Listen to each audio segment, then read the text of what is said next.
Ang pamagat ng ating kwento. Ang asawa kong tinitingala ng lahat. Ating subaybayan ng buhay ni Daryl Darby. Salamat sa patuloy na pagsuporta. Kailangan ko ang inyong pag-subscribe sa ating channel. Ating ipagpatuloy ang kwento, nagbabago ang pangalan ng karakter. Pakisubaybay para maintindihang mabuti ang takbo ng kwento. Kabanata 3631. Nasabik ang Garuda Clan, namangha sila sa timing ng kanilang pinuno. Sa parehong sandali, nagulat din sina Peacock Lilibeth at Calore Phoenix habang nakaramdam sila ng galit sa pagiging mapanlinlang ng Garuda. Hindi sila makapaniwalang tinulungan lamang sila nito noong labis na mahina si Daryl. Walang pakialam si Garuda sa mga titig ni na Peacock Lilibeth at Calore Phoenix nang itapon niya paatras ang kanyang ulo sa tawa. Pagtapos ay tumitig siya kay Daryl at nagsalita gamit ang tila nanalong trono. Hula ko ay hindi mo yun inakala. Sinabi ko nang papatayin kita kahit ano pa ang mangyari. Garuda, hindi ako makapaniwalang tinawag mong pinuno ng Garuda Clan ang sarili mo kung ang tanging alam mo lang ay ang sugurin ang ibang tao. Ginawa mo rin ang parehong bagay. Kay Red Sparrow Queen noong nasa bangin tayo. Kung ako sa'yo ay mahihiya ako. Namumula ang mga mata ni Daryl nang sabihin nita ito. Galit na galit si Daryl. Hey asterisk T, hindi ako makapaniwalang ginanito niya ako. Tumitig siya kina Peacock Lilibeth at Calore Phoenix. Walang paraan para sabay-sabay niyang malabanan ang tatlo. Patayin siya, Garuda, sigaw ni Peacock Lilibeth. Nahiya siya sa pagsugod ni Garuda pero kailangan niyang aminin na epektibo ito sa pagpapabagsak kay Daryl. Gusto niyang patayin si Daryl gamit ang mga sariling kamay para maghiganti para sa Red Sparrow Queen pero masyadong maraming enerhiya ang nagamit niya. Kaya naman si Garuda na lang ang gagawa nito para sa kanya. Wala pa rin siyang ideya na nahulog siya sa patibong ni Garuda. Huwag kang mag-alala, papatayin ko siya. Masama ang ngiti ni Garuda nang sabihin niya ito. Pagtapos ay dahan-dahan siyang naglakad palapit kay Daryl habang malupit ang ngiti sa kanyang mukha. May huling salita ka ba? Tiningnan niya si Daryl pero na kay Peacock Lilibeth ang kanyang atensyon. Sumanghal si Daryl nang hindi sumasagot. Hindi na nagsalita pa si Garuda pero lumingon siya at sinuntok ang likod ni Peacock Lilibeth nang daanan niya ito. Hindi panganib si Daryl para sa kanya sa oras na iyon dahil lubha itong sugatan. Ang pinakamahalaga ay ang mahuli sina Peacock Lilibeth at Calore Phoenix. Ikaw, nag-iba ang ekspresyon ni Peacock Lilibeth sa biglaang pag-atake. Nagulat at nagalit siya. Gusto niya itong ailangan pero masyadong malapit ang kanilang distansya. Lumapag sa likod ni Peacock Lilibeth ang palad. Huminga ito ng malalim at napaatras ng 12 hakbang. Mapatla ang kanyang mukha at manghina ang buong katawan nito. Pinatatag niya ang sarili pero hindi nagtagal ay bumagsak siya sa sahig. Maraming enerhiya ang naubos sa matinding paglalaban ni Daryl at wala nang natira pa para labanan ang pag-atake ni Garuda. Nagulat si Calore Phoenix at ang lahat ng miyembro ng Flying Feathers Alliance. Mariin namang nagdikit ang mga kilay ni Daryl at napamura sa kanyang puso. Naglagay ng ibang kahulugan si Garuda sa salitang nakakamuhi. Sinugod niya sina Daryl at Peacock Lilibeth. Garuda, Kabanata 3632. Sa wakas, nag-react at tinitigan ni Calore Phoenix si Garuda at nagsalita ito. Anong ginagawa mo? Nababaliw ka na ba? Hindi maipaliwanag ang kanyang glade. Siya at si Peacock Lilibeth ay kanang kamay ng Red Sparrow Queen at na-enjoy nila ang malapit nilang relasyon.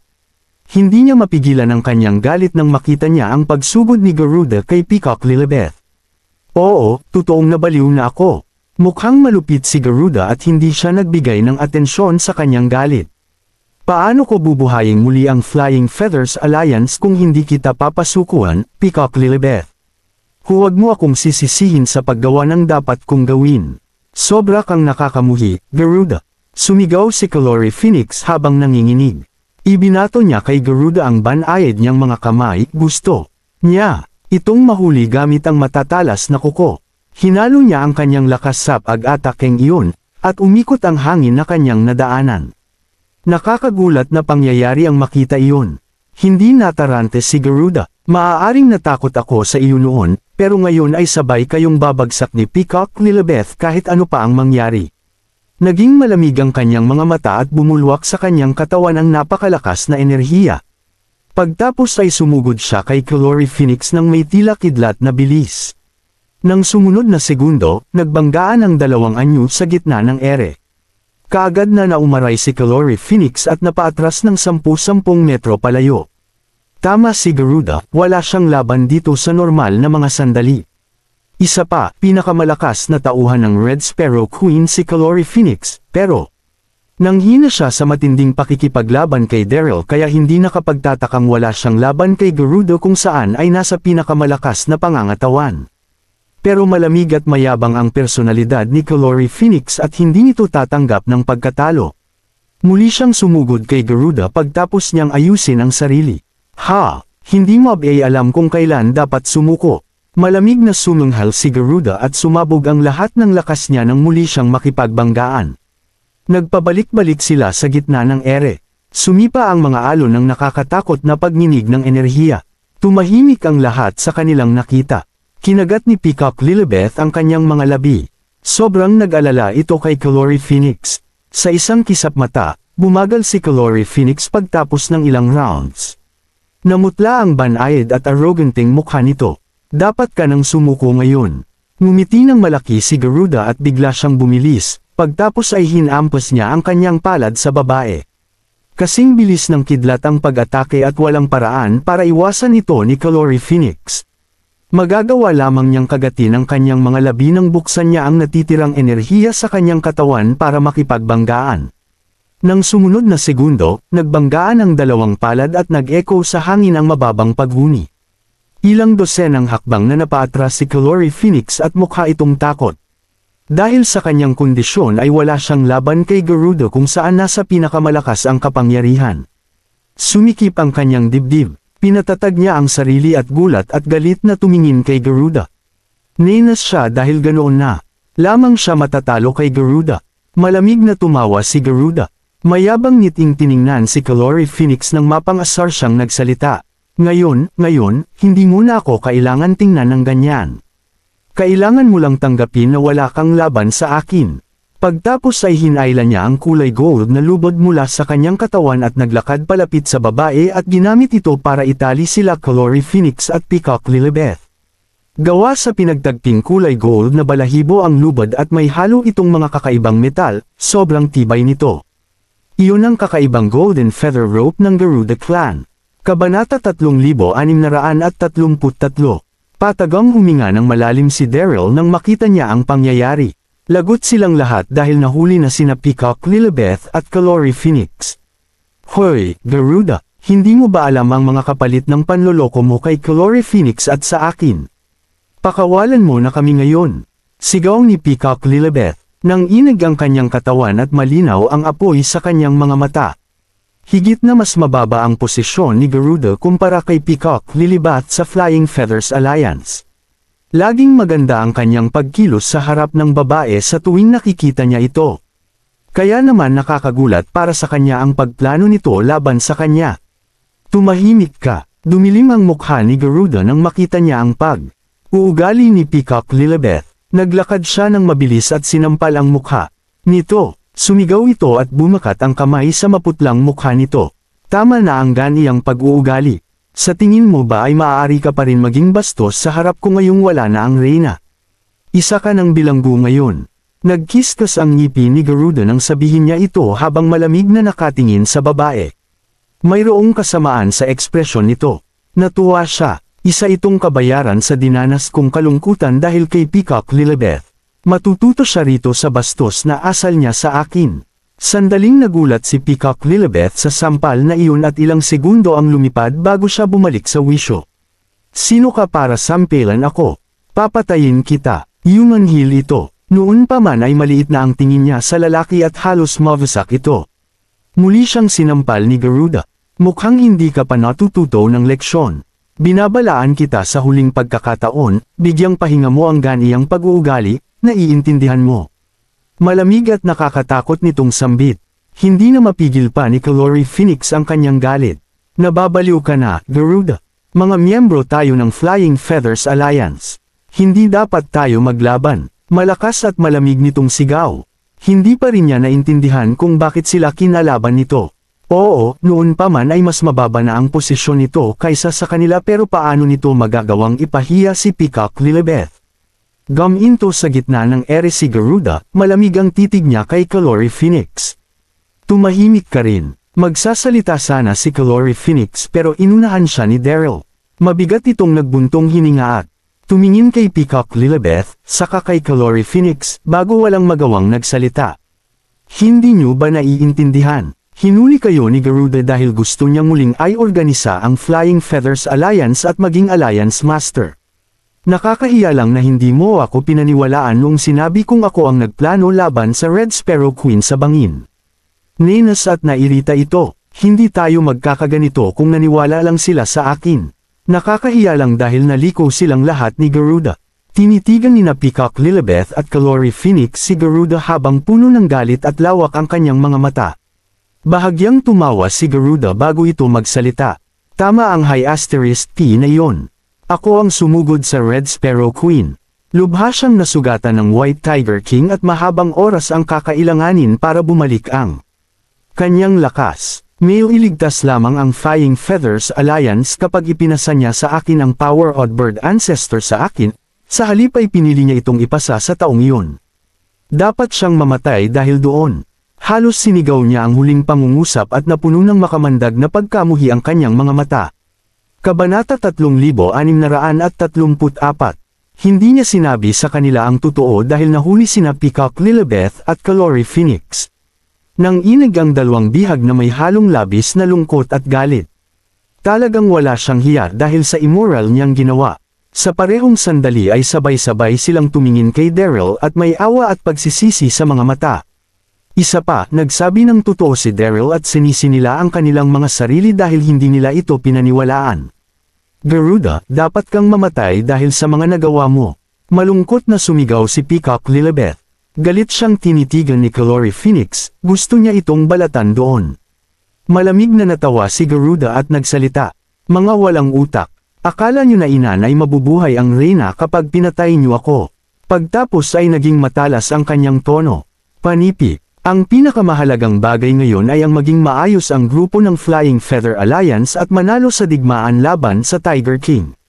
Ipinapangako kong tutretuhan ko kayo ng maganda kapag binigay ninyo sa akin ang inyong katapatan. Pagtapos ay sabay natin tatalunan ang White Tiger King, pag-isahin ang mga demonyo, at umalis dito. Paparangalan kayo sa inyong kahusayan. Takot na nagkatinginan sina Peacock Lilibeth at Calore Phoenix. Ginawa niya ang lahat ng iyon para puwersahin tayong ibigay ang katapatan natin sa kanya. Sa parehong sandali ay hindi mapigil ang matawa ni Daryl sa hindi kalayuan. Sa wakas at ipinakita ni Garuda ang tunay niyang kulay. Managinip ka, walang paraan para pamunuan mo ang Flying Feathers Alliance. Determinadong sigaw ni Peacock Lilibeth. Delusional siya sa ag-aakalang susuko sila sa kanya kung siya naman ang dahilan ng pagkamatay ni Red Sparrow Queen. Tama, hindi magiging maganda ang kahihinatnan mo. Sigaw ni Calore Phoenix. Sa halip na magalit, ngumiti si Garuda. Pagtapos ay tiningnan niya ang ibang mga miyembro ng Flying Feathers Alliance at nagtanong. Handa ka bang sumuko? Alam niyang hindi mabilis susuko sina Peacock Lilibeth at Calore Phoenix, kaya napagdesisyonan niyang magsimula sa kanilang mga tauhan. Pagkasabi niya nito, may lumapit na isang miyembro, tumitig sa kanya at nagsalita. Walang hiya kang high asterisk Tika, Garuda. Dinulot mo ang pagkamatay ng Red Sparrow Queen at sinugod sina Peacock Lilibeth at Calore Phoenix. At ngayon ay nagkukunwari kang gusto mong ayusin ang Flying Feathers Alliance. Mas gugustuhin ko na lang mamatay kaysa sumuko sa isang walang hiya at hindi tapat na high asterisk Tika tulad mo. Magaling kung ganoon. Tumango si Garuda. Lumabas ang malupit na ekspresyon sa mukha nito nang umatake siya sa lalaki. Hindi nagkaroon ng oras ang miyembro para mag-react. Mabilis siyang napalipad kasabay ng katawa-tawang paghuni at sumirit ang dugo sa lugar hanggang sa wakas at bumagsak siya sa sahig at namatay. Namutla ang natirang mga miyembro ng Flying Feathers Alliance at nanginig. Walang katapusan ang kalupitan ni Garuda. Kabanata 3635. Kayo. Tiningnan ni Derrida ang mga miyembro ng Flying Feathers Alliance at mukhang galing sa impyerno ang malamig niyang boses. Mananatiling buhay ang mga susunod sa akin, samantalang mamamatay naman ang mga hindi, kaya mag-isip kayong maigi. Mabilis na naglakad palapit ang isa sa mga miyembro ng Flying Feathers Alliance, lumuhad siya sa harap ni Garuda at nagsalita. Sambahin ang Alliance Master. Wala silang magagawa kundi ang sumuko sa lalaki. Sambahin ang Alliance Master. Naglahad ng halimbawa ang isang tao at nagkatinginan ang lahat, kaagad silang lumuhad. Malinaw ang sitwasyon. Walang may gustong mamatay. Kumunat ang noo ni Daryl sa kanyang nakita at muling nag-alab ang galit sa kanyang puso. Hey *T, hindi lamang masama si Garuda, wala rin siyang awa. Ginawa niya ang lahat ng iyon para magkunwari sa harap ni na Peacock Lilibeth at Calore Phoenix. Pero naging epektibo naman. Makinig kayong lahat, gaya ng inaasahan, nagsimulang matarante sina Peacock Lilibeth at Calore Phoenix nang makita nila ang nakaluhod nilang mga tauhan sa harap ni Garuda. Labis na nasabik si Garuda sa kanyang nakita at nakita ang mukha sa kanyang mukha. Naiintindihan mo na ba ang sitwasyon ngayon? Tanong niya. Sumanghal si Calore Phoenix at hindi na nagsalita pa, nakasulat din ang hindi maalis na determinasyon sa mukha ni Peacock Lilibeth. Magaling kung ganoon. Tingnan natin kung hanggang saan kayo tatagal. Malamig na sambit ni Garuda habang naglalaro ang ngiti sa kanyang mga labi. Pagtapos ay nagutos siya sa mga tauhan na nasa kanyang likuran. Tanggalan sila ng braso. Mabilis na naglakas palapit ang mga mandirigma ng Garuda clan, may hawak silang mahahabang kutsilyo. Huminga ng malalim si Daryl. Pinuno ng mga angkan sina Peacock Lilibeth at Calore Phoenix, kaiya-hiya kung mawawalan sila ng mga braso. Mas malala pa ito kaysa kamatayan. Gusto niyang magmadaling lumapit para pigilan ang mga ito pero nadiskubre niyang hindi siya makagalaw dahil sa naramdaman niyang panghihina. Matapang ang naging hitsura ni Calore Phoenix nang makita niya ang papalapit na mga mandirigma. Papayuhan kitang patayin ako, Garuda. Kung hindi ay siguradong pagbabayaran mo ito. Malamig na sambit nito. Paniguradong mamamatay ka, Garuda. Galit na sigaw ni Peacock Lilibeth. Pagtapos ay sumenya si Garuda sa kanyang mga tauhan na magpatuloy. Walang pag-aalangan nilang itinaas ang mahahabang espada at puputulan na ng braso ang mga ito nang biglang umagos ang malakas na daloy ng enerhiya galit sa distansya. Nagulat sila at tinihil ang kanilang ginagawa, lumingon sila sa pinanggalingang direksyon ng enerhiya. Mabilis na papalapit ang mga itim na anino. 10,000 katao ang naroon. Iyon ang Beast Alliance at pinamunuan ng White Tiger King ang grupo. Malinaw na dinala ng White Tiger King ang kanyang mga tauhan doon nang malaman niya kung nasaan si Garuda. Nagulat si Garuda at mabilis na sumigaw. Atris, sumukol na kayo. Isama ang tatlo sa kanila. Kabanata 3636. Nang sandaling iyon ay hindi pa malakas si Garuda Simulant ang laban nila ng White Tiger King, kaya ang tanging magagawa niya lang ay ang lumayo. Hindi nag-alangan ang mga mandirigma ng Garuda clan nang marinig nila ang utos nito. Mabilis sila umalis kasama sina Daryl, Peacock Lilibeth, at Calore Phoenix bilang kanilang mga bihag. Kahit na mabilis silang nakaalis ay nasulyapan pa rin sila ng White Tiger King. Naroon ang Garuda clan. Hindi nagdalawang isip ang White Tiger King, ikinuwi niya ang kanyang kamay. Habulin sila. Huwag ninyo hahayaang makawala sila. Mabilis na sumulong ang White Tiger King habang nakakatakot ang aura nito at mabilis silang hinabol kasama ang 10,000 miyembro ng Beast Alliance. Sa Nine Mainland, 3 taon na ang nakalipas noong hinigop ng ipu-ipu si Daryl. Sa mga taong iyon ay in-enjoy ng mga kontinente ang kapayapaan. Wala gaanong paglalaban sa mundo ng mga cultivator kaya bihira ang ganoong kapayapaan na bumaba sa mga kontinente. Nang sandaling iyon, maganda ang panahon sa New World's Royal City at mataas ang sikat ng araw. Naglakad kalsada ang mga tao at nagsama-sama ang puwersa mula sa iba't ibang kontinente, mas lalong naging masigla ang abalang Royal City. Isa iyong espesyal na araw, doon gaganapin ang Nine Mainland Conference. Kaagad na nagpadala ng sugo ang Nine Heaven Emperor para pamunuan ito matapos niyang malaman ang sitwasyon sa Nine Mainland.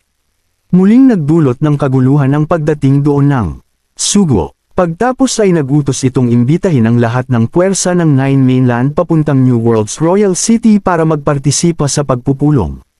Itinayo sa plaza ng Heaven Temple Square ang makakamanghang mataas na entablado. Nasa norte ito ng Royal City at nakaset up ang 10,000 upuan sa palibot nito. Nang sandaling iyon ay puno ng tao ang mga upuan. Labis na nakakagulat ang dami ng tao. Bukod sa mga maharlikang pamilya ng iba't ibang kontinente ay mayroon ding mga impluwensyal na tao mula sa iba't ibang sekta. Naroon ang Elixir Sect at Artemis Sect mula sa Great East, Saint Fire Sect mula sa New Worlds, at Shaolin mula sa World Universe. Naroon din ang Wudang Sect, MA, at iba pa. Naroon ang lahat. Nasa pagpupulong din sila Dax Sanders mula sa Flower Mountain at Chester mula sa Eternal Life Palace Sect. Umupo sa gitna ni Dax at Chester ang isang gwapong anyo na may mixing buhok at nakasuot ng mahaba at kulay puti na robe. Siya ay si Ambrose Darby, ang naging pangalawang sect master ng Elysium Gate. Akala ng buong Nine Continent ay patay na si Daryl matapos siyang lunukan ng buhawi. Naging sect master ng Elysium Gate ang sawi sa pag-ibig na si Ambrose. Kahit na sobrang bata pa ni Ambrose, 18019 taon gulang pa lamang siya, buong puso niyang pinamunuan ang Elysium Gate sa nakalipas na 3 taon. Bumalik sa dating kamanghaan ng sekta sa ilalim ng kanyang pamumuno. Tito Wilson, Tito Sanders, bakit sila biglang nagsagawa ng pagpupulong dito? Tanong ni Ambrose. Umiling si Dax at Bamulong. Malay namin, walang ibang sinabi sa imbitasyon. Misteryoso ang lahat. Tumawa at nagsalita si Chester. Sinong may pakialam? Galing sa Godly Region ang sugo, at nangangahulugang kakaiba ang kanyang katayuan. Kailangan na lamang namin umupo ng maayos at makinig sa kung ano mang sabihin niya. Kumunat ang noo ni Ambrose at nagsalita. Pero Tito Wilson, paano kung nagsalita siya tungkol sa mga bagay na hindi makakabuti sa Nine Mainland? Kailangan pa rin ba natin makinig sa kanya? Nasa edad na siya kung saan sasabihin niya ang anumang pumasok sa kanya ang isipan. Nagulat si Chester sa mga sinabi niya. Mapait siyang ngumiti at nagsalita. Hindi mangyayari iyan. Sandaling nag-isip si Ambrose tungkol dito at nagsalita. Kung talagang ginawa niya iyan, wala akong pakialam kung siya ang sugo mula sa Godly Region, hindi ko gagawin ang sinabi niya. 10 taon na ang nakalipas, hindi sana sikretong mawawasak ang enchanted barrier ng King of the Dead sa palibot ng Nine Mainland kung hindi dahil sa kapabayaan ng Godly Region. Mayroon ding mga pangyayaring naganap matapos maglaho ng Godly Region. Kabilang narito ang paghigop ng buhawi kay Daryl. Kaya naman hindi nakakagulat na hindi naging maganda ang impresyon kay Ambrose ng Godly Region. Tumawa si Dax at tinapik ang balikat ni Ambrose. Gaya ng inaasahan sa aking pamangkin. Lisa ang nasa isip namin. Aalis kami kapag nagsalita ng mga walang kabuluhan ng sugo. Kasing tapang pa rin niya ang dating siya. Kabanata 3637. Hindi mo siya dapat hikayatin ng ganoon, Dax. Sambit ni Chester. Hindi niya alam kung matatawa o maiiyak ba siya. Mukhang hindi babaguhin ni Dax ang pabayan niyang pag-uugali. Inunat ni Dax ang kanyang ulo at ngumiti. Biglang tumahimik sa buong plaza. Dumating na ang sugo. Sigaw ng isang tao at kaag na lumingon ang lahat sa mataas na entablado. Mabilis na umakyat sa mataas na entablado ang isang middle-aged na lalaki. Nakabihis ito ng mamahalin at magandang robe, bordado ang pattern ng 7 bituin at buwan, sinamahan ito ng dekorasyon ng magagandang ulap at kakaiba ang pagdadala niya sa sarili. Siya ay si Robert, ang sugo mula sa Godly Region. Biglang napapigil hininga ang lahat ng maramdaman nila ang aura ni Robert. Tumingin sila sa paligid at nagsalita gamit ang makapangyarihang boses. Salamat sa inyong pagpunta at partisipasyon sa Nine Mainland Conference. Hindi malakas ang kanyang boses pero kumalat pa rin ito sa buong plaza at malinaw itong narinig ng lahat. Gaya ng inaasahan sa isang sugo ng Godly Region, malakas siya. Namamanghang naisip ng mga tao sa plaza. Napakalakas ng sugo. Hindi ko maramdaman ang kanyang level. Mababa ang boss ni Ambrose nang sambitin niya ito. Tumawa at nagsalita si Chester. Siyempre, iba ang level ng pag-cultivate sa Godly Region kumpara sa akin. Normal lang kahit hindi mo ito makita. Alam niya ang tungkol dito. Dahil sa nakuha niyang kaalaman noong naging sugo siya ng King of the Dead. Mukhang malungkot si Ambrose at huminto ito sa pagsasalita. Napangisi ang katabi nitong si Dax at Bamulong. Anong labis na nakakamangha sa isang sugo mula sa Godly Region. Ang pangalan ko ay Robert. Ipinadala ako ng Emperor ng Nine Heaven para ituwid ang sitwasyon sa Nine Mainland. Noon ay sikretong winasak ng King of the Dead ang Profound Heaven Great Formation na nagdulot ng sunod-sunod na problema. Talagang kapabayaan ito ng Godly Region at sineryoso ito ng Nine Heaven Emperor. Pero hindi yun mangyari, babuoy ng Godly Region ang Heavenly Alliance sa Nine Mainland sa ilalim ng pamumuno ng Nine Heaven Emperor. Nagulat ang mga manunood sa kanilang narinig. Nanatiling kalmado si Robert nang makita niya ang ekspresyon ng mga nakapaligid at nagpatuloy siya sa pagsasalita. Layunin ng Heavenly Alliance ang magbigay ng utos sa mundo ng mga cultivator sa Nine Mainland. Pagtapos ay tumalikod siya at sumenya sa isang tao. Biglang dahan-dahan na umakyat sa mataas na entablado ang 8 charming na anyo. Nakasuot ang bawat isa ng mahaba at mal-iPad na bestida, mukhang hindi sila makamundo. Sila ay walang iba kundi sina Yenny, Zinnia, at ang iba pang Oracle. Ang unang ginawa ni Robert nang dumating siya sa Nine Mainland ay ang makipagkita sa along Oracles.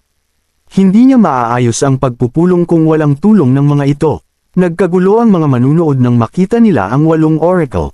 Tumitig sa kanila. Ang maraming kalalakihan hanggang sa naging linya ang itim ng kanilang mga mata. Sila ang 9 Saint Oracles. Napakagaganda nila. 3 taon na ang nakalipas magmula noong huli ko silang nakita.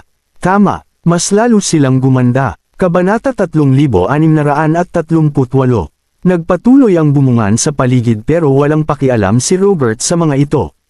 Nagsalita siya, sigurado akong pamilyar ka sa 8 oracles na nakatayo sa ating harapan.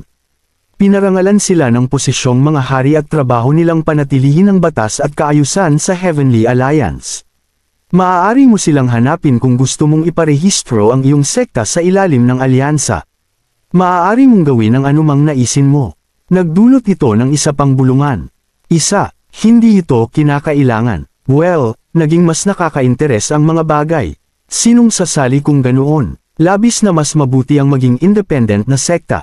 Tama ka, pero magkakaroon tayo ng alalay ng Godly Region kapag sumali tayo sa Heavenly Alliance. Hindi nagbago ang hitsura ni Ambrose at malamig siyang natawa. Pinamukha ni Robert na para bang makabubuti para sa Nine Mainland ang pag-set up sa Heavenly Alliance pero maaaring ginamit lang talaga ito para makontrol ang kontinente. Hindi nagpadala ng tulong ang Godly Region noong nagdulot ng malaking gulo ang King of the Dead sa kontinente. At ngayon ay tapos na ang lahat, naglakas loob silang lumapit at sabihan tayo ng gagawin. Tumawa ng malamig si Dax at nagsalita. Para saan ang pagiging mataas? Para ba maging alliance master sa mundo ng martial arts ang sugo na iyon? Pagtapos ay humarap siya kay Chester at nagtanong, ano sa tingin mo, Brother Wilson? Huminga ng malalim si Chester at kalmadong nagsalita. Tingnan natin kung anong mangyayari. Siya ang tipong maingat, na pagdesisyonan niyang bantayan pa ng mas matagal. Ang sitwasyon, nang sandaling iyon, medyo nagsalita pa si Robert. Tumingin siya sa mga manunood, ngumiti at nagsalita. Panipi, well, maaari ng simyo lang magparehistro ng kahit anong sektang gustong sumali sa Heavenly Alliance. Pagkasabi niya noon, maraming maliliit na sekta ang hindi makontrol ang pagkasabik sa kanilang puso at humiyaw ang mga ito. Sasali ang Shadow Pavilion. Sasali rin ang Thunder Hall. Kami rin. Sa isang kisap mata, 12 ng sekta ang naglahad ng kanilang hiling na makasali sa Heavenly Alliance. Mas naging sabik ang mga ito. Samantalang tahimik lamang na nakaupo ang mga mas prominenteng sekta. Tulad ni Chester, nag-alangan sumali ang malalaking sekta sa Heavenly Alliance. Isa pa, payapa noon ang mundo ng mga cultivator, mayroong libo-libong taon na pamana ang bawat isa sa mga sekta. Kaya naman bakit nila hahayaang pamunuan sila ng Heavenly Alliance? Nang sandaling iyon, naglakad ang isang anyo papuntang mataas na entablado at nagsalita. Sasali rin sa Heavenly Alliance ang New World Royals. Iyon ay si Lord Kenny Brad. Nakangiti at nakabihis ito ng gold na robe. Noon ay hindi siya. Nagdalawang isip na maging popper ng King of the Dead para may sigaw Nero ang plano dominasyon. Maya-maya'y nawala ang malakas na alalay ng underworld nito noong gumuho ang Kunlun Peak at hinigop ng Chaotic Vortex o buhawi si Bonnie matapos niyang kunin ang kapangyarihan ng King of the Dead mula kay Donahue. Nanatili rin si Lord Kenny nang walang suporta ng underworld at hindi na siya nagsimula pa ng kahit anong gulo. Subalit hindi kailanman nawala ang ambisyon sa kanyang puso. Sa halip, mapagpasensya niya naghintay sa oportunidad. Naramdaman niyang may dumating na oportunidad nang magpadala ng sugo ang Godly Region para mabuo ang Heavenly Alliance. Magagawang tumayo ng New World Royal sa tuktok ng Nine Mainland kapag sumali siya sa Heavenly Alliance at makatanggap ng suporta mula sa Godly Region. Nagkagulo ang mga manunuo pero napakaraming malamig at walang pakialam na mga tingin mula sa mga manunood. Natural lamang na hind imaging maganda ang impresyon ng mga ito sa kanya pagtapos ng lahat ng isinulong niyang digmaan. Magaling, napakagaling. Nakangiting sambit ni Robert, tunay, na malawak ang isip ng Emperor ng New World.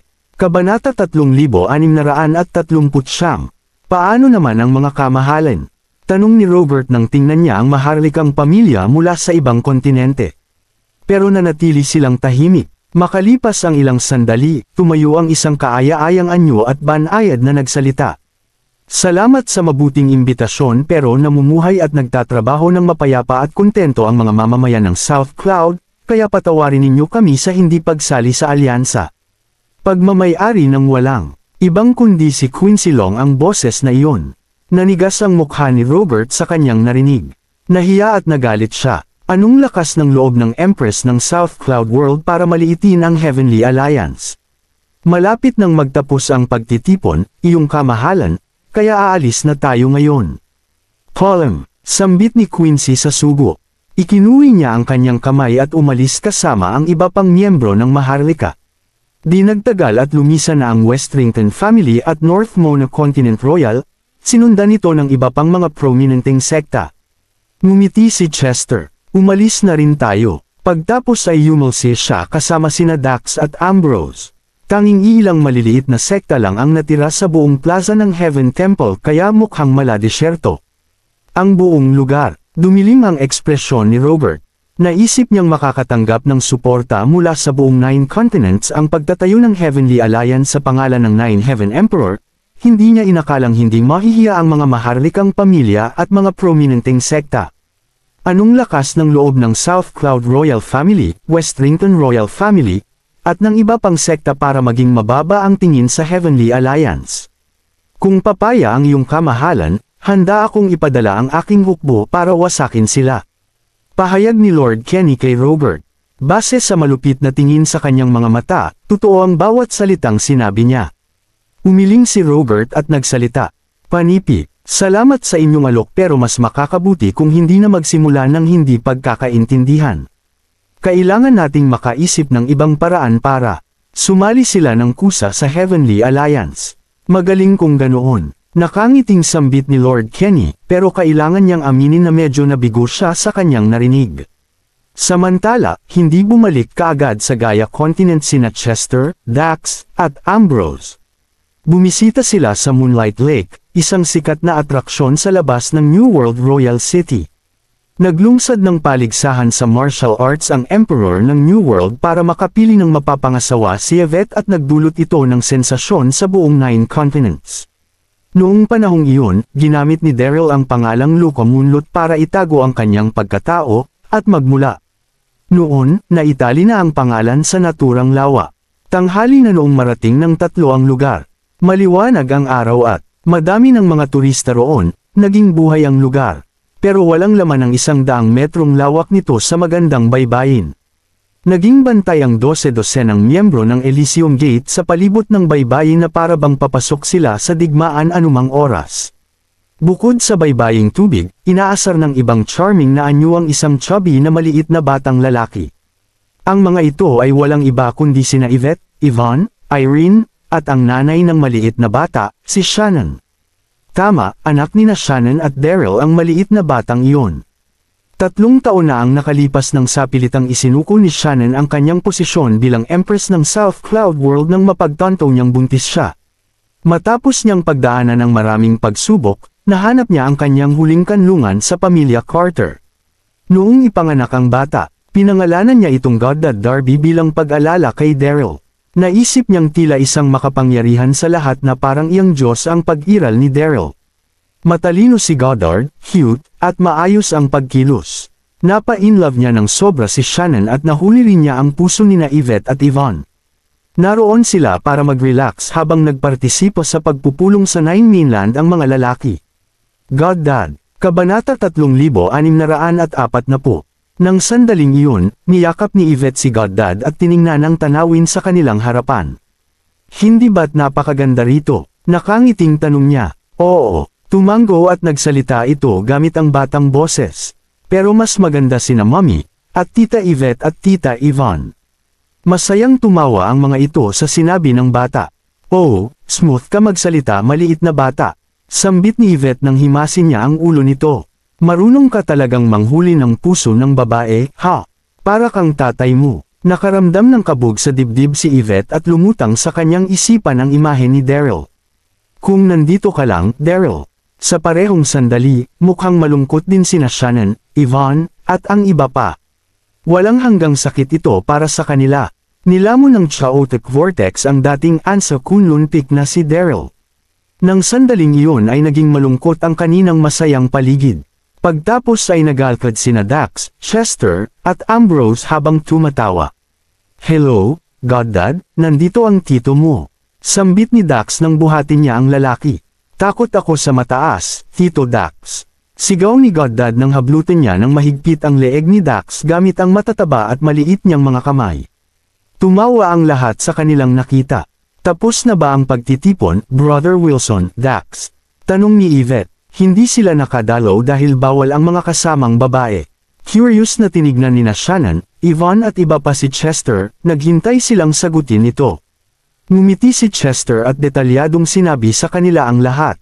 Medyo nagbuntong hininga ang mga babae matapos nilang makinig sa sinabi nito at naging komplikado ang kanilang mga ekspresyon. Sa unang tingin ay mukhang magandang bagay ang pagbuo ng Godly Region sa Heavenly Alliance sa Nine Mainland. Subalit maaaring hindi sumunod sa plano ang mga bagay at natatakot akong baka may namumuong isa pang bagyo sa mundo ng mga cultivator. Sambit ni Yvette. Tumango si Yvonne at nagsalita. Panipi, tama, naniniwala akong sa hindi pagsali sa Heavenly Alliance ng Elysium Gate, Flower Mountain, at Eternal Life Palace Sect ay magdudulot ng hindi pagkagusto ng Godly Region sa mga pangyayari. Kalmadong umiling si Daryl. Sinong may pakialam? Hindi rin sumali ang ibang sekta at mga maharlikang pamilya. Tapusin na natin ang usapan at enjoyin ang nilalaman ng ating mga puso habang nandito tayo. Dapat tayong manatili ng ilang araw bago bumalik sa Gaia Continent. Nakangiting sambit ni Ambrose. Tumango sila sa suhestyon nito. Nanatili sila roon ng isa pang 2 oras bago umalis. Kumunat ang noo ni Dax matapos ang ilang kilometrong paglalakbay at sumenyas na huminto. Anong meron? Tanong ni Chester nang tingnan niya ang bandang unahan. Bumaba sa mga karwahe sina Yvette, Shannon, at ang iba pang mga babae. Bigla silang nagulat nang makita nila ang bagay sa kanilang harapan. Nagtipon sa kanto ang hukbo ng libo-libong katao. Mayroon silang armor at may hawak na mahahabang espada. Sila ang maharlikang pamilya ng South Cloud World. Kabanata 3641. Isang Kat-Anji tangi at napakarilag na karwahe na hinihila ng 80 kabayo ang nakaparada sa harap ng maharlikang hukbo. Ang karwahe ay purong ginto na may nakaukit na mga dragon at phoenix. Ito ay kapansin-pansin. May isang payat na figure na tahimik na nakaupo sa loob ng karwahe. Ito ay si Quincy Long, nakasuot pa rin ng dragon at phoenix na damit na suot niya sa Nine Mainland Conference. Pinatingkad ng robe ang kanyang magandang figure habang pinapanatili ang kagandahang asal na angkop sa royal family. Hinawi ni Quincy ang bead na kurtina at tumingin kay Shannon. Ate, 3 taon na. Hindi mo ba nami-miss ang mundo South Cloud? Utang na loob sumama ka na sa akin pauwi. Gaya ng dati, ang tono niya ay malambot ngunit may pagka-autoridad din. Hindi niya maiwasang mapatingin kay Goddad ng malamig habang kinakausap niya si Shannon. Lumipas man ang 3 taon at natangay na ng magulong puyo si Daryl, hindi pa rin nagbabago ang tingin nito sa kanya. Kung hindi dahil sa kanya, hindi sana nabuntis ang kanyang kapatid na babae, dahilan para mawala ng dignidad ang maharlikang pamilya ng mundo ng South Cloud. Sa mga sitwasyong iyon, wala siyang pagmamahal sa kanyang pamangkin. Huminga ng malalim si Shannon, at nanatiling walang kibo ang mukha niya habang sinasabi, hindi na ako babalik doon. Ang tahanan ko ay kasama na ng pamilya Carter ngayon. Nagbago ang mukha ni Quincy nang marinig iyon, at nagsimula siyang magpanik. Oras na para gumising ka, ate. Hindi ka nagpakasal kay Daryl at hindi mo kinailangang ipanganak ng palihim ang batang iyon. Magiging katatawanan ka ng ibang kontinente kung mananatili ka sa mga quarters. At biglang naging matigas ang kanyang tono at sinabing, kahit anong mangyari, kasama mo ako sa pag-uwi ngayon. Nakatanggap si Quincy ng balita na ang kanyang kapatid na babae at pamangkin ay nagbabakasyon sa Moonlight Lake pagkatapos umalis sa conference. Walang pag-aalinlangan, dinala niya ang kanyang mga tauhan doon upang harangan ang kanilang dinadaanan. Naisip niya na ang kanyang kapatid ay nagdala ng kahihiyan sa maharlikang pamilya ng mundo ng South Cloud nang hindi niya pinakasalan si Daryl. Kinailangan niyang tumira sa pamilya Carter nang hindi kinikilala ang kanyang katayuan sa pamilya. Napabuntong hininga na lang si Shannon at hindi sumagot sa kapatid. Hoy, sinabi na ng ate mo na hindi na siya babalik sa iyo, kaya huwag mo na siyang pilitin. Sa tingin mo ba nakakaistorbo ka sa buhay ng iba dahil lang sa ikaw ang Empress? Umungol si Dax. Tumahimik ka nga. Ang lakas ng loob mong sumagot ng ganyang paraan sa ating mahal na pinuno. Sigaw ng isa sa mga general ng hukbo. Pati si Quincy ay hindi nasisiyahan. Sumimangot siya at, sa malamig na tono, sinabi, nasa pagitan namin ng kapatid ko iyon. Wala itong kinalaman sa iyo. Hinay pa ni Dax ang pangitaas at walang balak umatras. Ang batang iyon ay si Goddard Darby, at pamangkin ko siya. Sa gayon, paano mo masasabing walang kinalaman sa akin iyon? Huwag mo ngang isipin na hahayaan kitang kunin sila sa amin. Tumalikod siya at sumigaw, fair na. Nagdilim ang magandang mukha ni Quincy. Sa isang iglap, lumipad siya sa himpapawid. Ihinto ang mga ito, malamig na, sigaw niya habang inilalabas ang kanyang pagkaingat-ingatang espada. Kaagad, pinaligiran ng 1,000 malakas na hukbo si Dax at ang iba pa. Hindi naman nagpanik si Dax. Kumunot ang noo niya at tumawa. Dapat nagde-delusional ka kung sa tingin mo ay mapipigilan mo kami sa mga taong ito. Tama siya, alam mo, sabi ni Chester. Wala pang 100 tao mula sa Flower Mountain, Eternal Life Palace Sect, at Elysium Gate ang ipinadala para dumalo sa Nine Mainland Conference, ngunit kahit ganoon, ang mga taong iyon ay ang mga elite. Kaya naman, walang dahilan para magpanik sina Dax at Chester. Katahimikan, papatayin ko ang sinumang magtangkang pigilan akong iuwi ang kapatid at pamangkin ko. Malamig at determinadong sabi ni Quincy. Si Ambrose, na kanina patahimik, ay sa wakas ay nagsabi, bakit hindi mo nalang pabayaan ang bagay na ito? Lihim ka bang umiibig sa aking ama, at iyon ang naging dahilan kung bakit ka nabaluktot nang hindi mo siya nakuha sa huli? Kabanata 3642. Bakit, ikaw, mamatay ka na? Namula ang mukha ni Quincy nang marinig ang mga salitang iyon. Siya ay hindi maipaliwanag na napahiya at galit na galit.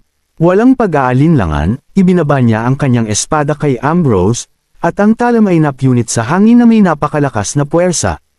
Nabaliw na siya, hindi natarante si Ambrose. Ipinatawag niya ang kanyang malupit na martilyo at nakipagkita sa kanya. Sa sumunod na segundo, nagkabanggaan silang dalawa sa himpapawid. Isang hingal ang maririnig habang lumilipad si Ambrose ng 10 metro palayo bago malungkot na bumagsak sa lupa. Isang sugat ang bumukas sa kanyang balikat, at dumudugo ito ng husto. Panay ang bangon niya, hindi pinansin ang sakit, at gulat na tinitigan si Quincy. Paano siya naging sobrang lakas sa loob ng 3 taon na ito? Nagulat din sina Dax at Chester. Si Ambrose ay nagsasanay ng husto sa mga ilang taon, at ang kanyang kapangyarihan ay hindi tulad ng dati, lalo na sa kanyang kamay ang malupit na martilyo. Masasabi ng isa na siya ay halos walang kapantay sa buong Siyam na kontinente. Kaya, paano siya sasaktan ni Quincy? Kunin mo silang lahat, sigaw ni Quincy bago muling inatake si Ambrose. Ang maharlikang hukbo ay sumulong nang matanggap ang utos.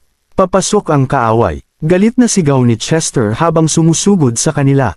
Sa isang dagandong, lumipad si Dax sa langit at sumugod patungo kay Quincy. Hoy, bakit hindi mo piliin para banggain ang isang tao sa pareho mong sukat? Nanatiling walang ekspresyon ang mukha ni Quincy nang makitang papalapit sa kanya si Dax. Sa isang iglap, siya at si Dax ay nagsimulang makisali sa isang matinding labanan sa himpapawid. Napaisip si Dax nang maramdaman niya ang kapangyarihan ni Quincy. Laking gulat niya nang matuklasan na ang kanyang kapangyarihan ay tumaas ng maraming beses mula noong huli niya itong makita 3 taon na ang nakakaraan. Hindi niya alam na pagkatapos niyang maging Empress, inilaan niya ang kanyang sarili sa Royal Cultivation Method, at ang kanyang kapangyarihan ay hindi na tulad ng dati. Si Shannon, Yvonne, at ang iba pang kababaihan ay nababalisa at nag-aalala sa mga pangyayari.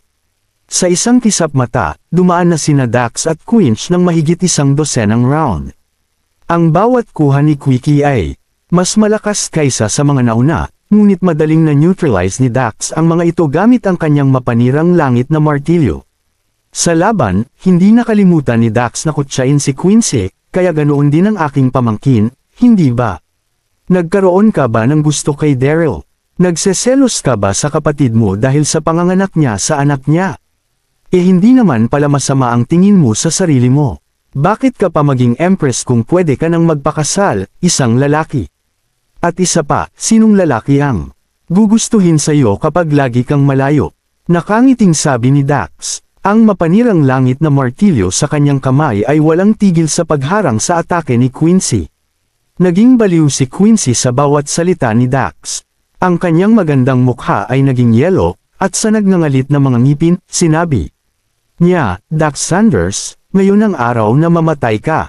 Kaagad, isang nakakatakot na aura ang sumabog mula sa katawan ni Quincy, at ang hangin sa paligid niya ay na-distort habang ang libu-libong mga aparisyon ng espada ay namuo sa kalangitan at umiikot sa paligid niya. Huminga ng malalim si Dax at nagsimulang makaramdam ng matinding takot. Anong teknik yan? Napakalakas nito, mataimtim niyang naisip. Kabanata 3643. Pinagpawisan si Yvette at ang iba pa para kay Dax. Nanginginig si Shannon at sumigaw, ito ang 10,000 ninuno na mga espada. Hindi ako makapaniwalang pinagkadalubhasaan niya ito. Puno ng gulat ang mga mata niya sa sinabi niya. Si Yvette at ang iba ay napalingon kay Shannon na may pagtataka sa kanilang mga mata. Ano ang 10,000 ninuno na mga espada? Tanong ni Yvette. Napabuntong hininga si Shannon. Sa sobrang inis niya ay hindi niya napigilan ang panginginig. Nakatuon ang kanyang tingin kay Quincy na nakahover pa rin sa hangin. Ang 10,000 ninuno na mga espada ay ang pinakamakapangyarihang teknik ng espada ng South Cloud World Royal Family. Kapag na-conjured, maaari nitong agad na mapabagsak ang isang hukbo ng mga tropa, lilan lang sa mga tao ang nakagawa nito sa nakalipas na 1,000 taon. Kaya ko believe na 3 taon lang ang inabot ng kapatid ko para ma-master ito. Tapos, nag-aalala ang tono niya.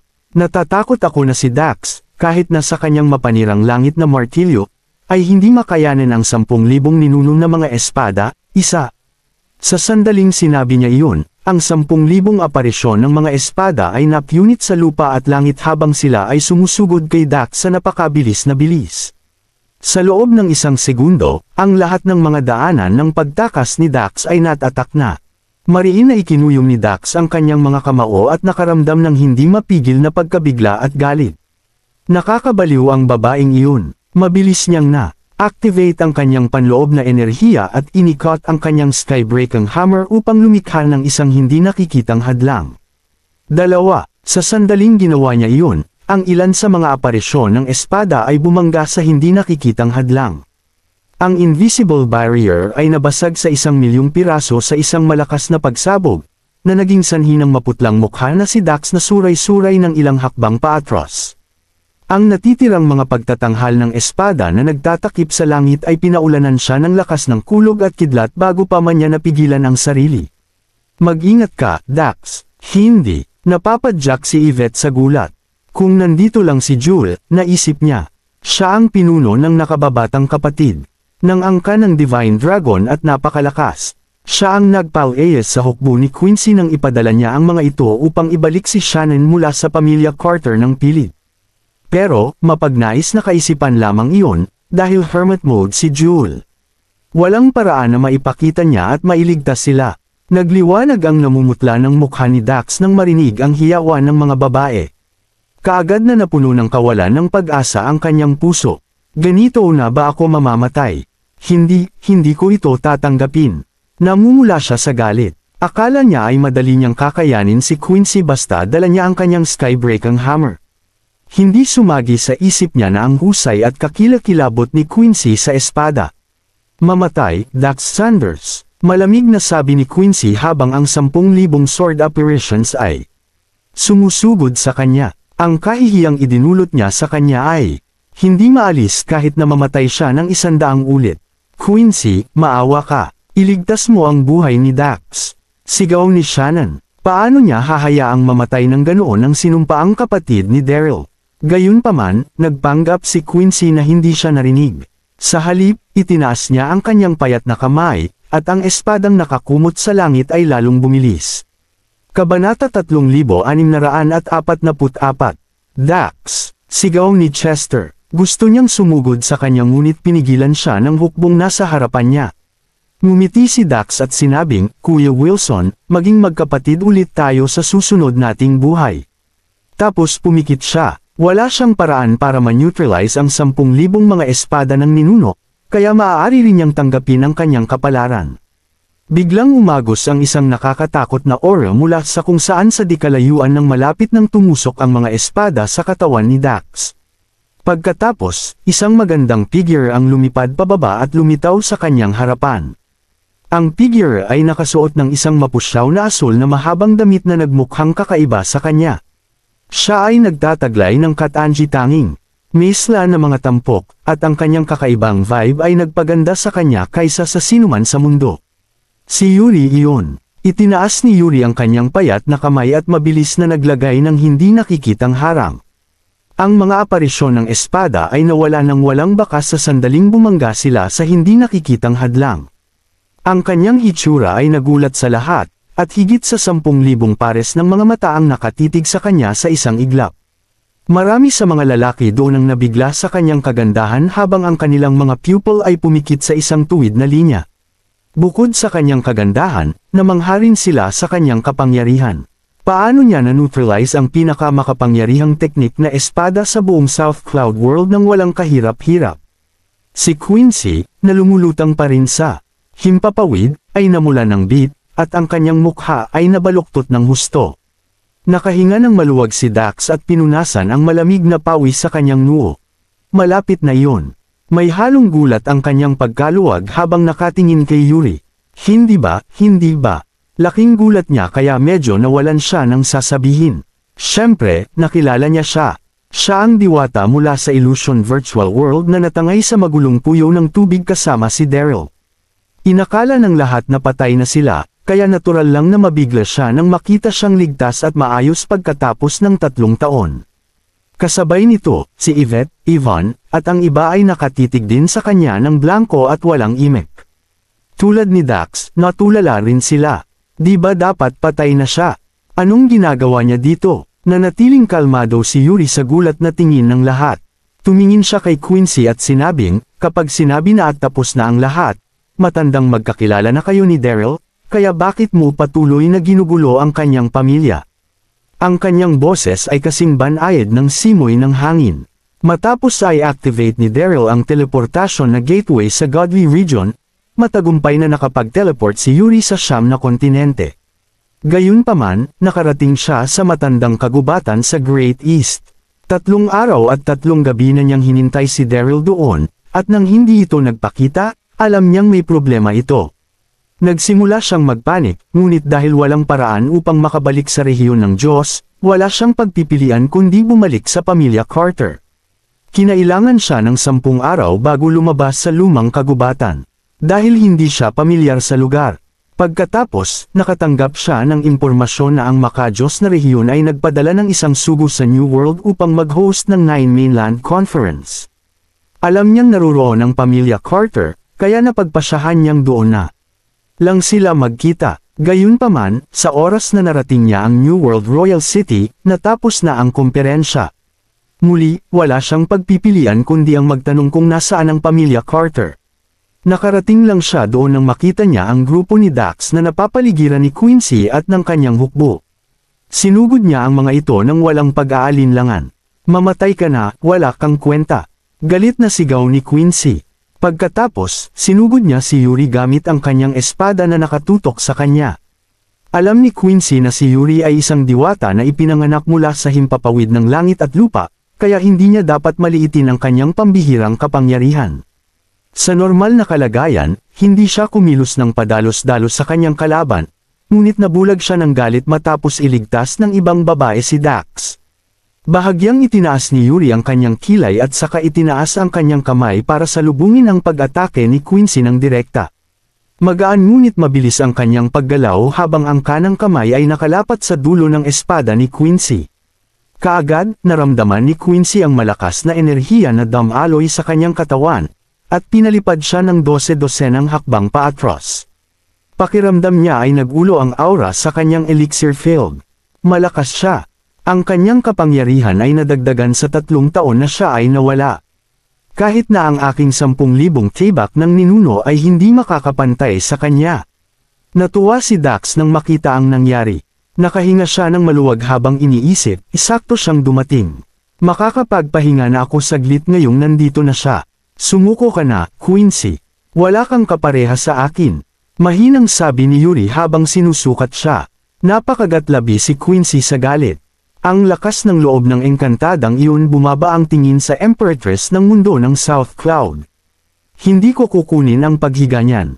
Sinabi ko nang babalik si ate sa akin ngayon kahit anong mangyari. Determinadong sabi niya habang mahigpit na nakakuyom ang espada. Napabuntong hininga si Yuri at sinabing, mukhang hindi mo pa rin naiintindihan ang sitwasyon mo. Muli niyang itinaas ang kanyang kamay, at mabilis na bumaba ang temperatura sa kanilang paligid. Kaagad pagkatapos, isang sinag ng condensed light ang bumaril patungo kay Quincy.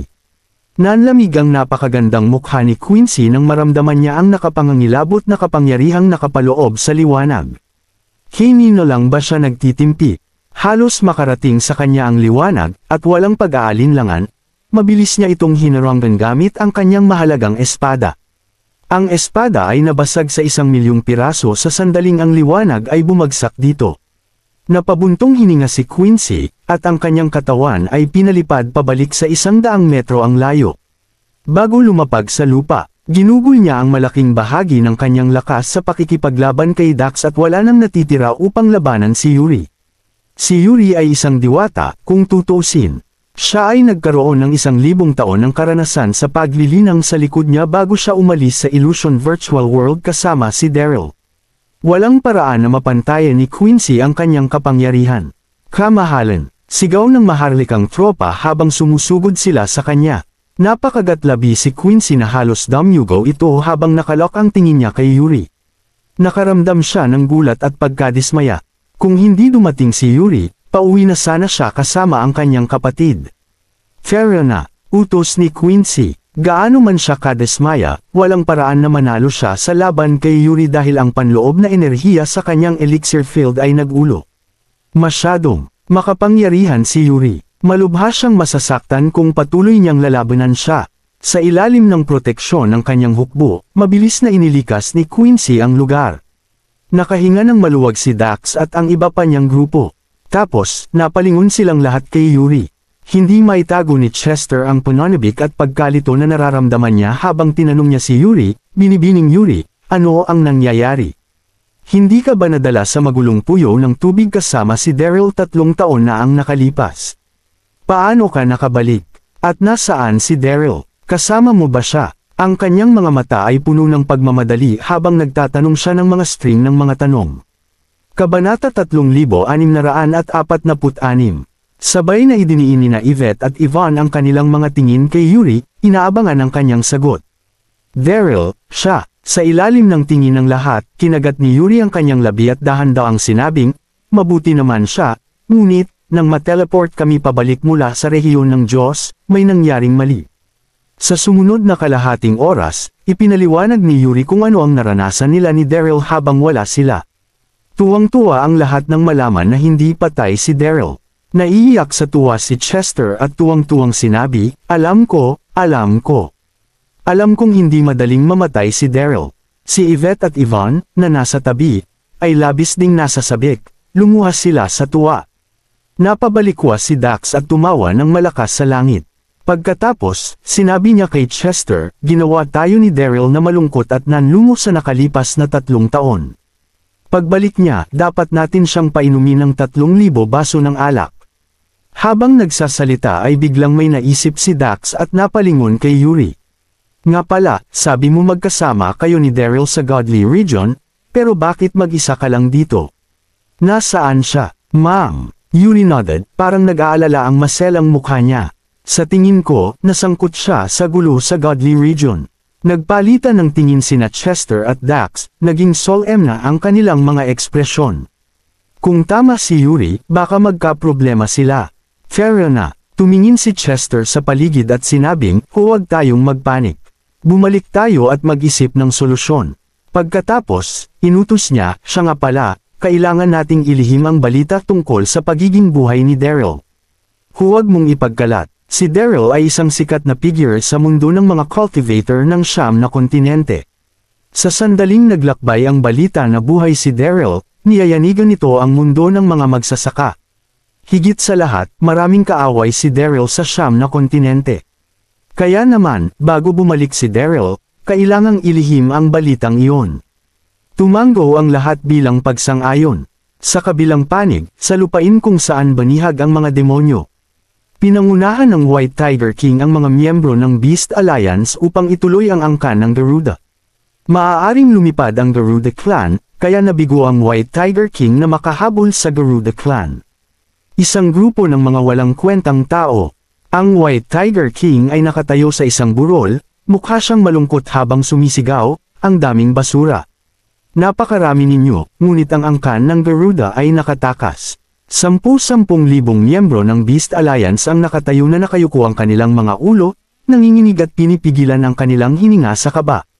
Ang White Tiger King ay hindi gustong magsalita ng walang kabuluhan, kaya't ikanaway niya ang kanyang kamay.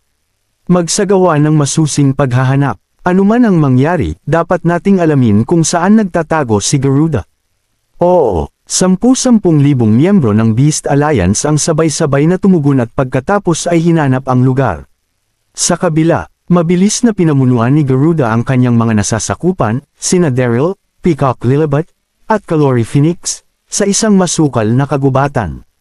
Nakahinga ng maluwag si Garuda nang makitang nawala ang White Tiger King sa kanyang likuran. Asterisk ng ina, sa wakas ay napaalis ko ang mga sundalo. Tumigil kayong lahat. Itinaas ni Garuda ang kanyang kamay, at sinenyasan ang lahat na tumigil. Pagkatapos, inutos niya, dalhin mo silang 3. Kasunod ng utos, sina Daryl, Peacock Lillibut, at Calori Phoenix ay dinala sa Garuda. Pinag-aralan ng mabuti ni Garuda si Daryl, at may bahid ng panlalamig na pumasok sa sulok ng kanyang bibig.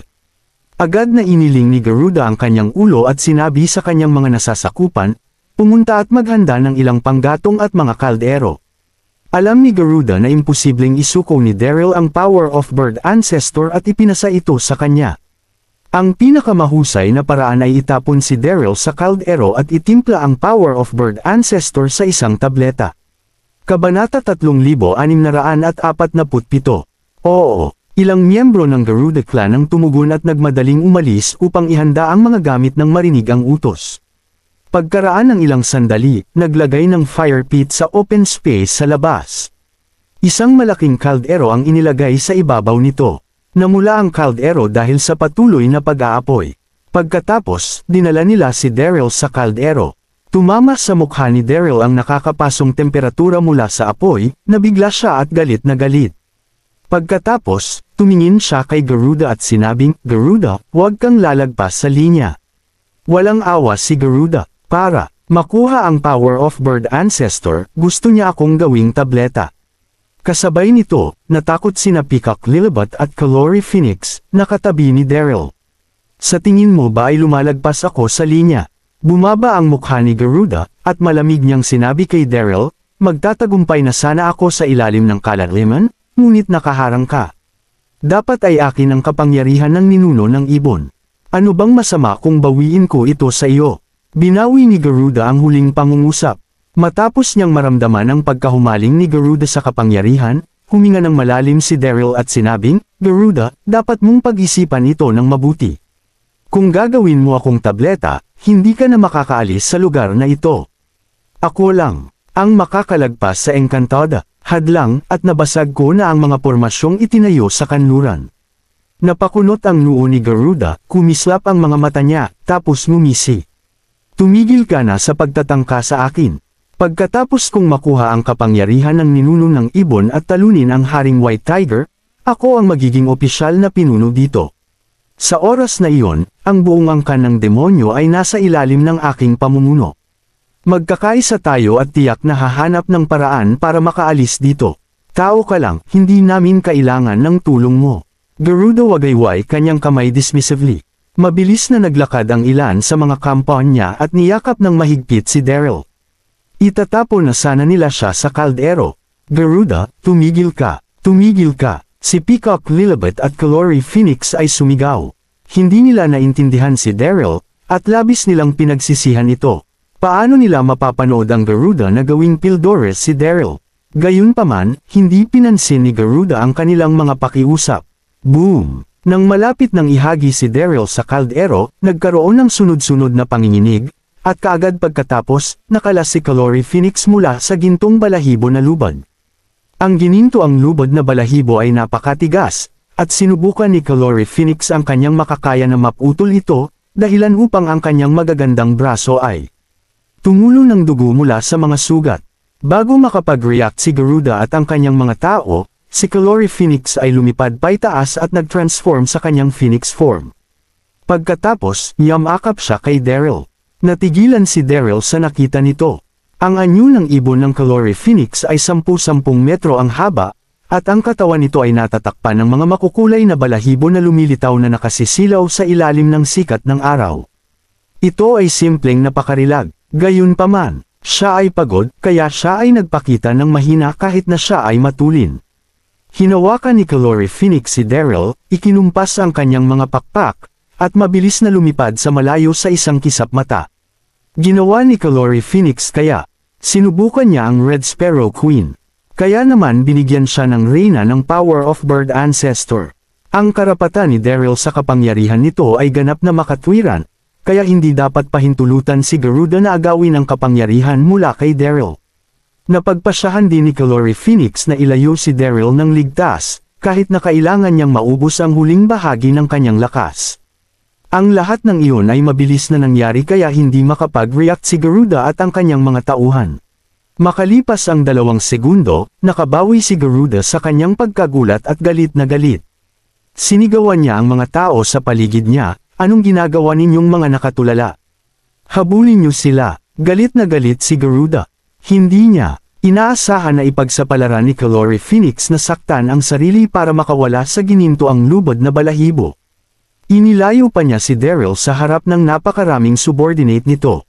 Matapos ibigay ni Garuda ang utos, daan-daang miyembro ng Garuda clan ang bumangon sa langit at hinabol si Kalori Phoenix. Nagdasal si Peacock Lilibet na nakagapos pa, habang pinagmamasdan ang figure ng Kalori Phoenix na lumilipad papalayo, na naglalaho sa malayo. Kabanata 3648. Kali Phoenix, dapat mong protektahan si Daryl at panatilihin siyang ligtas. Sa sandaling iyon, kung nasaan si Daryl, mahigpit na hinawakan ni Kalori Phoenix si Daryl sa kanyang mga braso. Ang tanging naririnig at nakikita niya ay ang sipol ng hangin sa kanyang tenga at ang mga tanawin sa magkabilang gilid na mabilis na lumipas, halos sa isang iglap. Ilang saglit, hindi napigilan ni Daryl na maiyak. Si Kalori Phoenix ay talagang kanang kamay na babae ng Red Sparrow Queen. Nakaranas siya ng matinding pinsala, ngunit kaya pa rin niyang lumipad ng napakabilis. At the same time, nag-aalala si Daryl. Ramdam niya ang mabilis na paghina ng kapangyarihan ni Kalori Phoenix. Bitawan mo ako, sabi ni Daryl. Malapit na silang maabyutan ng Garuda kung magpapatuloy sila sa pagtakas sa estadong iyon. Sinabi ni Kalori Phoenix, hindi, kailangan kitang dalhin sa kaligtasan. Habang nag-uusap, namataan nila ang isang tuktok ng bundok sa kanilang harapan. Matayog ito at tumaas sa mga ulap. Ang taluktok ay mukhang matarik at mapanganib, ang mga maitim na ulap ay gamulong sa tuktok ng bundok, at kidlat ang nagpapaliwanag sa lugar. Nagulat si Daryl nang maramdaman niya ang kapangyarihan ng kidlat. Napabuntong hininga siya. Kasabay nito, natigilan si Kalori Phoenix, tanong niya, paano tayo nakarating dito? Iyan ay isa ang porma sayon sa timog. Pagkatapos, handa siyang tumalikod sa bundok. Bigla silang naalerto sa alon ng aura na umaalon sa likod nila. Napansin nilang mabilis na papalapit si Garuda kasama ang daan-daang mga nasasakupan nito. Anong gagawin natin? Nabalisa si Calore Phoenix nang makita niya si Garuda. Walang paraan para makaalis siya, ngunit desidido siyang hindi na muling mahuli ni Garuda pagkatapos niyang sa wakas ay mailigtas si Daryl. Sabi ni Daryl, bilis. Kaya nasa Porma Sion. Nasa kritikal na sitwasyon ang mga ito, kaya't walang ibang paraan maliban sa pagpasok sa Porma Sion para palayasin si Garuda at ang kanyang mga tauhan. Nababaliw ka na, gulat na bulalas ni Calore Phoenix. Kung papasok tayo doon, mapapawi tayo sa isang iglap. Tiningnan ni Calore Phoenix ang tagpi ng kidlat na umaaligid sa tuktok ng taluktok ng may takot.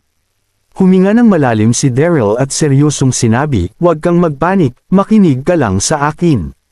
Kahit na maikli ang oras, masasabi ni Daryl sa isang sulyap na ang liwanag ng kulog sa tuktok ng bundok ay isang limang kulog sa langit na pagpatay na Porma Sion.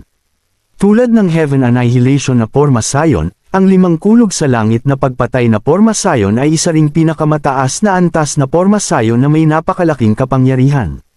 Halos maabyutan na sila ni Garuda at ng kanyang mga nasasakupan, sila ay tumingin lubhang mapagmataas. Calore Phoenix, wala ka ng ibang matatakbuhan, di ba? Hindi na nagdalawang isip si Calore Phoenix matapos marinig ang pangungutya ni Garuda. Dinala niya si Daryl sa limang kulog sa langit na pagpatay na Porma Sion. Bagamat hindi naniniwala si Calore Phoenix sa loikan ni Daryl, naisip niyang mas mabuting mamatay sa Thunder Formation kaysa mahuli ng Garuda. Nawala ang ngiti ni Garuda sa kanyang mukha, nabigla siya at galit na galit.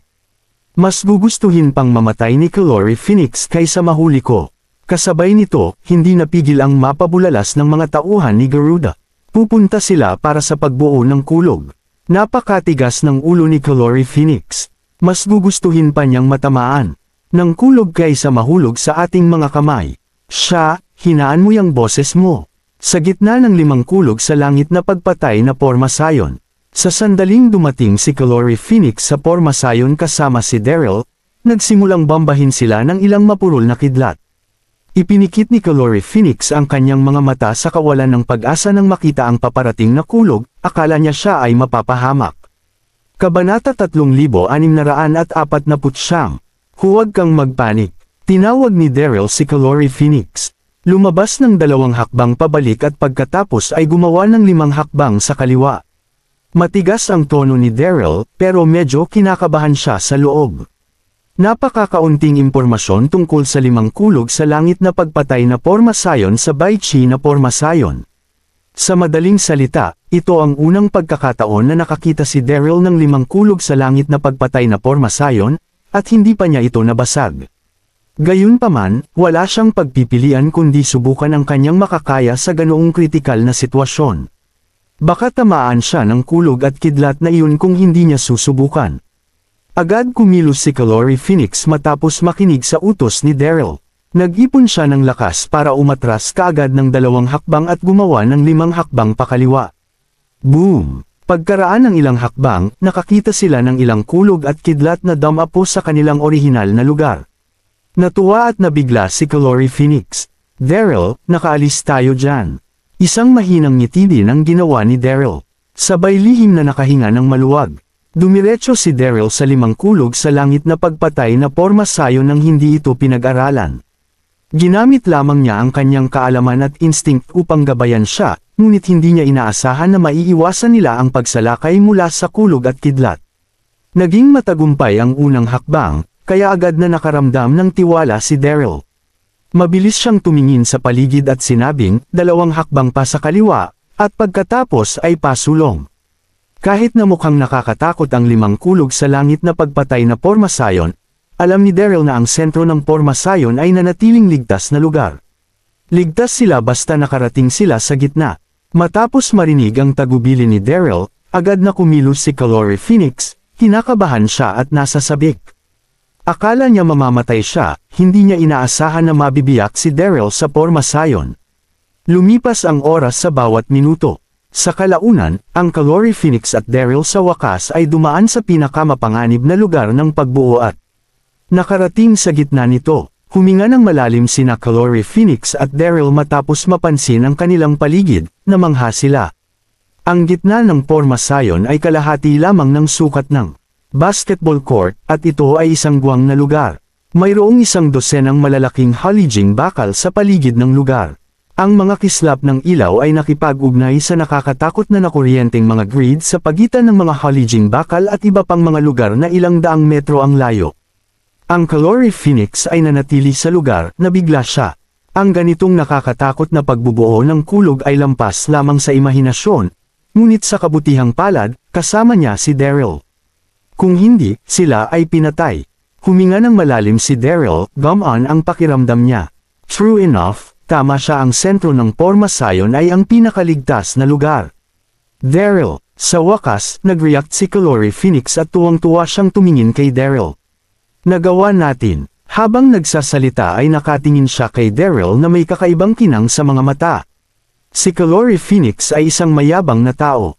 Kaunti lang ang hinahangaan niya, at exception si Daryl.